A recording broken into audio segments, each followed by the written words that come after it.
संतान के रूप में कौन आता है? पूर्व जन्म के कर्मों से ही हमें इस जन्म में माता पिता, भाई बहन, पति पत्नी, प्रेमिका, मित्र शत्रु, सगे संबंधी इत्यादि संसार के जितने भी रिश्ते नाते हैं सब मिलते हैं, क्योंकि इन सबको हमें या तो कुछ देना होता है या इनसे कुछ लेना होता है। वैसे ही संतान के रूप में हमारा कोई पूर्व जन्म का संबंधी ही आकर जन्म लेता है, जिसे शास्त्रों में 4 प्रकार का बताया गया है। 1. अरणानुबंध पुत्र। पूर्व जन्म का कोई ऐसा जीव जिससे आपने ऋण लिया हो या उसका किसी भी प्रकार से धन नष्ट किया हो, वह आपके घर में संतान बनकर जन्म लेगा। वह अपना धन बीमारी में या व्यर्थ के कार्यों में तब तक नष्ट करेगा जब तक उसका पूरा हिसाब न हो जाए। 2. शत्रुपुत्र। पूर्व जन्म का कोई दुश्मन आपसे बदला लेने के लिए आपके घर में संतान बनकर आएगा। बड़ा होने पर वह माता पिता से मारपीट, झगड़ा करेगा या उन्हें सारी जिंदगी किसी न किसी प्रकार से सताता ही रहेगा। वह हमेशा कड़वा बोलकर उनकी बेइज्जती करेगा और उन्हें दुखी रखकर ही खुश होगा। 3. उदासीन पुत्र। इस प्रकार की संतान न तो माता पिता की सेवा करती है, न ही कोई सुख देती है। वह उन्हें उनके हाल पर मरने के लिए छोड़ देती है।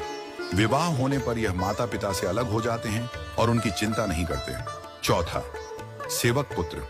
पूर्व जन्म में यदि आपने किसी की खूब सेवा की है तो वह अपनी की हुई सेवा का ऋण उतारने के लिए आपकी सेवा करने के लिए पुत्र बनकर आता है।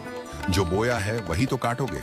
यदि अपने माता पिता की सेवा की है तो ही आपकी संतान बुढ़ापे में आपकी सेवा करेगी, वरना कोई पानी पिलाने वाला भी पास न होगा। आप यह न समझें कि यह सब बातें केवल मनुष्य पर ही लागू होती हैं। इन 4 प्रकार में कोई भी जीव आ सकता है। यदि आपने किसी गाय की निस्वार्थ भाव से सेवा की है तो वह भी पुत्र या पुत्री बनकर आ सकती है।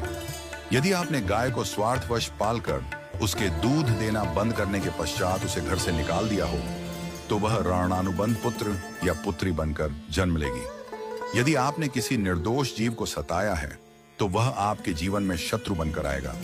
इसलिए जीवन में कभी किसी का बुरा न करें, क्योंकि प्रकृति का नियम है कि आप जो भी करोगे उसे वह आपको इस जन्म में या अगले जन्म में 100 गुना वापस करके देगी। यदि आपने किसी को 1 रुपया दिया है तो समझो आपके खाते में 100 रुपया जमा हो गए हैं। यदि आपने किसी का 1 रुपया छीना है तो समझो आपकी जमा राशि से 100 रुपये निकल गए। जरा सोचिए, आप कौन सा धन साथ लेकर आए थे और कितना साथ लेकर जाओगे? जो चले गए वे कितना सोना चांदी साथ ले गए? मरने पर जो सोना चांदी धन दौलत बैंक में पड़ा रह गया, समझो वह व्यर्थ ही कमाया। औलाद अगर अच्छी और लायक है तो उसके लिए कुछ भी छोड़कर जाने की जरूरत नहीं है, वह खुद ही कमा लेगी।